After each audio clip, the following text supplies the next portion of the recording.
ہوں آپ کا میزبان ارشد شریف اور آپ دیکھ رہے ہیں پروگرام کیوں۔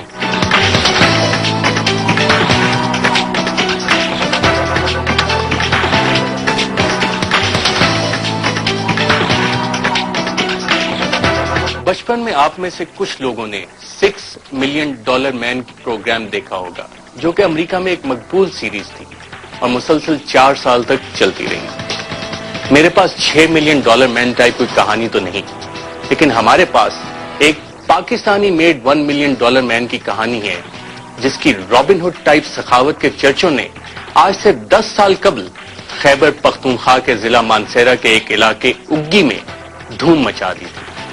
ہمارے پاکستانی $1 ملین مین امریکہ سے نئے پلٹ کر آئے تھے اور ان دنوں ملک میں جنرل مشرف نئے سیاستدان پیدا کرنے کی فیکٹری پر کام کر رہے تھے اور اس سلسلے میں پورے ملک میں ضلعی نظام متعارف کرایا جا رہا تھا۔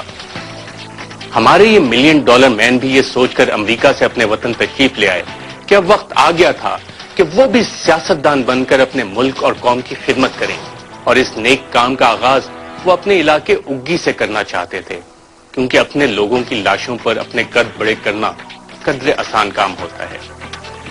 ہمارے اس جعلی $1 ملین مین کی قسمت عروج پر تھی کہ انہی دنوں ان کے علاقے میں سیلاب آ گیا، جس میں بہت سارے لوگ بے گھر ہو گئے۔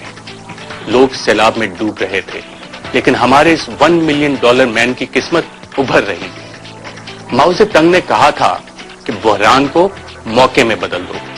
یوں ہمارے اس $1 ملین مین نے یہ کہاوت پڑھ رکھی تھی، اور انہوں نے بھی اس انسانی بحران سے فائدہ اٹھانے کا فیصلہ کیا، اور پھر انہوں نے وہ کرتب دکھایا کہ آج ہم 10 سال بعد بیٹھے ان کی وہ کہانی سنا رہے ہیں۔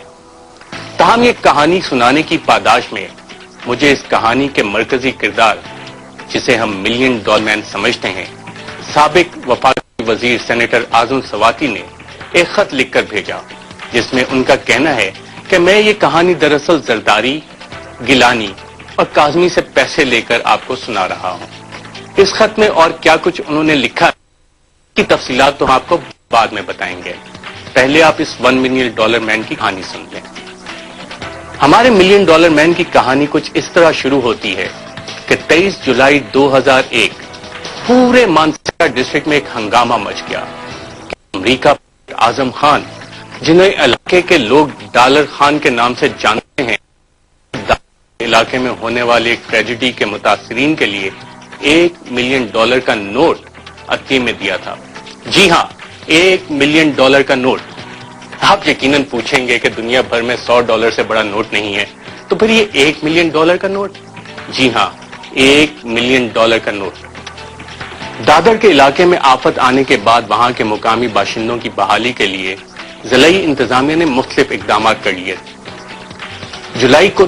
تقریباً 23 جولائی 2001 جب سول ایڈمنسٹریشن ریلیف اور ریسکیو کام میں مصروف تھی، تو ایک مولانا نذیر اپنے ساتھ بہت سارے لوگوں کے ہمراہ پہنچے اور انہوں نے وہاں موجود انتظامیہ کے افسران کے سروں پر ایک بم گرایا، اور بم یہ تھا کہ اگی کے علاقے کے ایک رہنے والے باشندے اعظم خان نے $1 ملین کا نوٹ عطیے کے طور پر دیا تھا۔ یہ بہت بڑی خبر تھی کہ کسی عام شہری نے $1 ملین کا عطیہ دیا تھا، جو کہ سیلاب زدہ لوگوں کے لیے تھا۔ اس معاملے کو فوری طور پر فوجی کمانڈنٹ شنکیاری کے علم میں لایا گیا، جو اس وقت سارے ریسکیو آپریشن کی قیادت کر رہے تھے۔ یہ سن کر کوئی شخص $1 ملین کا نوٹ عطیے میں دے رہا تھا، فوری طور پر ہر طرف ہلچل مچ گئی۔ لوگ ریسکیو آپریشن بھول گئے۔ فوری طور پر کمانڈنٹ نے ایک ہنگامی میٹنگ بلا لی، جس میں commissioner, D I G, deputy commissioner اور مقامی لوگوں کے علاوہ میڈیا کے لوگوں نے بھی شرکت کی۔ کمانڈنٹ نے ایک 4 رکنی کمیٹی بنائی، جس کے ذمہ یہ کام لگایا گیا کہ وہ یہ $1 ملین کا نوٹ ان سے لے کر اسے اپنی حفاظت میں سرکاری اکاؤنٹ میں جمع کرائیں۔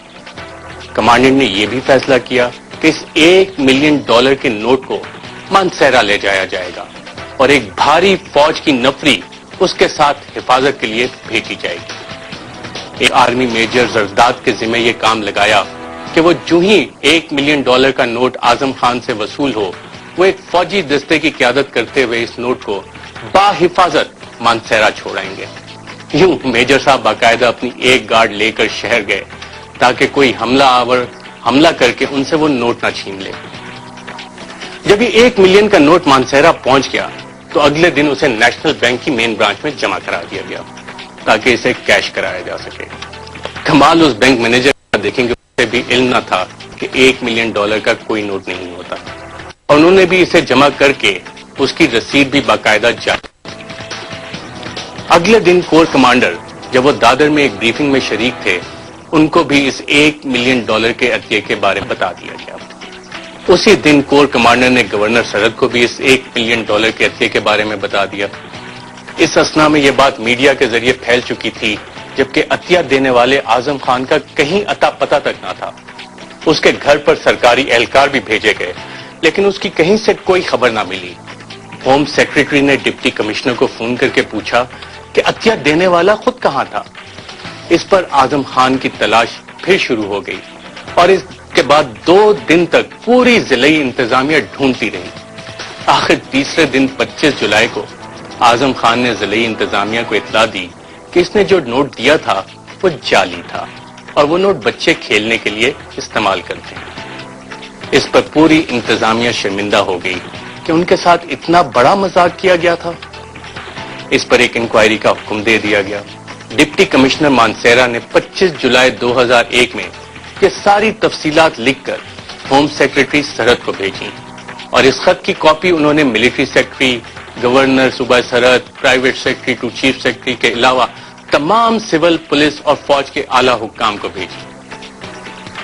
اب سوال یہ ہے کہ آگے تاریخ خاموش ہے کہ کیسے اعظم خان نے پولیس اور فوج کو رام کر کے اپنے خلاف کوئی کارروائی نہیں ہونے دی، اور کیسے $1 ملین کا جعلی نوٹ عطیے میں دے کر بھی صاف بچ نکلے۔ اعظم خان کے ناقدین کے مطابق شاید انہوں نے اصلی نوٹ مولانا کی پارٹی کو چندہ دے کر پہلے سینٹ کی سیٹ خریدی اور پھر وزیر بھی بن گئے۔ اس فراڈ کا پتہ چلتے ہی ڈپٹی کمشنر نے ایس پی مانسہرہ کو حکم دے دیا تھا کہ وہ اعظم خان کے خلاف کارروائی کریں۔ تاہم ہماری تفتیش کہتی ہے کہ اس طرح کا کوئی پرچہ درج نہیں ہوا، کیونکہ 1 ماہ بعد ہمارے جعلی $1 ملین مین مانسہرہ کے ناظم بن چکے تھے، اور اب وہی ایس پی ان کا ماتحت تھا جس کو ان کے خلاف کارروائی کی ہدایت کی گئی تھی۔